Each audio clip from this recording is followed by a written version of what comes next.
These are a couple other pages from the test review packet.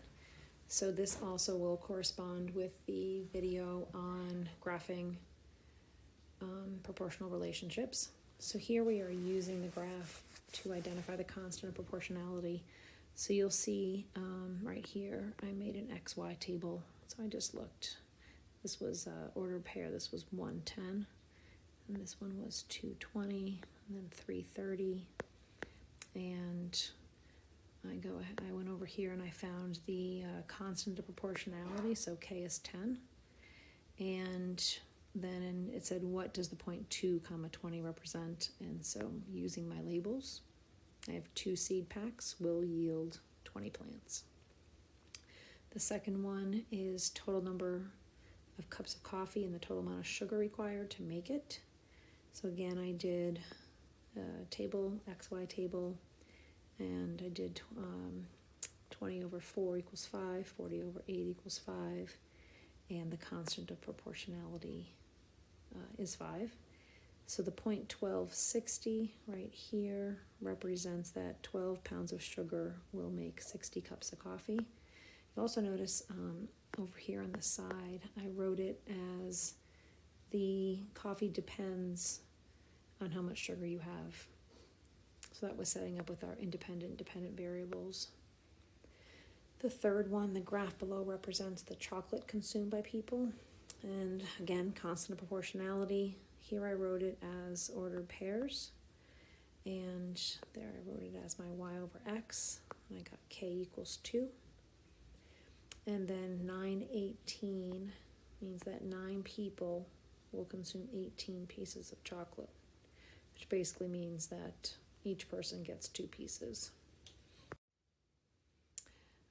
The graph below represents the number of songs played on a radio station. And so the order pairs I set up here, and I set up my y over x value, which is 7.5. So in 8 hours, the station will play 60 songs. That's just this point right here. 8 hours, 60 songs. This one here, I put a little star next to it, if you noticed right here. The graph below represents the number of pieces of paper that are found in boxes. So, I don't know, I just jumped over to 108 for some reason. I got 12.5. And I went back down to 50 over 4. I got 12.5. I'm like, so basically they're saying 12.5 pieces in one box. Not a big fan of this problem. Was kind of picturing like cases of printer paper, but I just went along with it. What does the point 8, 100 represent? So it's 100 pieces of paper in 8 boxes. Down below we have containers and liters of water. So I did 20 over 5 is 4. You should always check just to make sure. I mean, this is a straight line, but you would have here 40 over 10 is 4, 60 over 15. And then 100 liters of water in 25 containers, or you could say 25 containers would hold 100 liters of water. Now this one here is a little bit harder because they don't give you those dots. And so what you're looking at is you're trying to find the intersection of the x and y axes. So you'll notice that you do have, obviously, for it to be a direct variation, you have to go through the origin. But if you look right here, you see where these lines cross? Right there. Go ahead and I'll erase that. I put a dot there. And then if you slit up, you'll notice right here.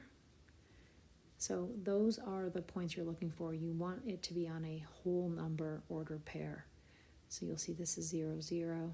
This one right here is, oops, let me erase that yellow, is right here is 1, 2, and then 2, 4. And y equals 2x as you're looking at y over x. So you've got 2 over 1 and 4 over 2 is going to give you your equation. If you remember from the lesson that we did, you also can go ahead and count 1, 2, rise 2 over 1. And so that's part of your 2 over 1. You went 2 up, and then you went 1 to the right. Number 2, this is a y equals x because it's just 1. Oh no, it's not. I read that wrong. Oh, look at that. That's a 7. Would help if I had actually read these. So this is 7x. Over 2, that's 14. There's 21, so it is y equals 7x. Glad I caught that one. Number 3. So you have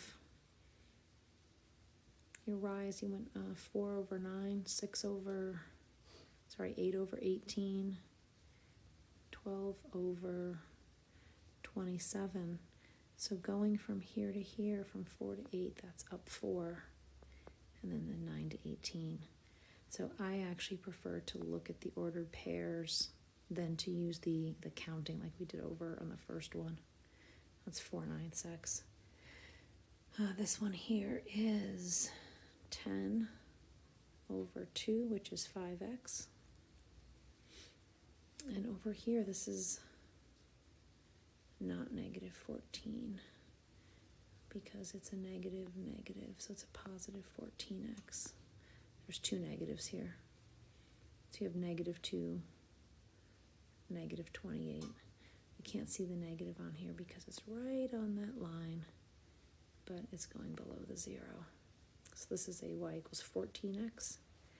And then over here, you have 0, 0, which is right there. Over 9, up 3. Over 18, up 6. And that's going to be a 1/3 x for the equation. These problems are a lot harder than the other ones, and so if this page is giving you some trouble, do not worry about it.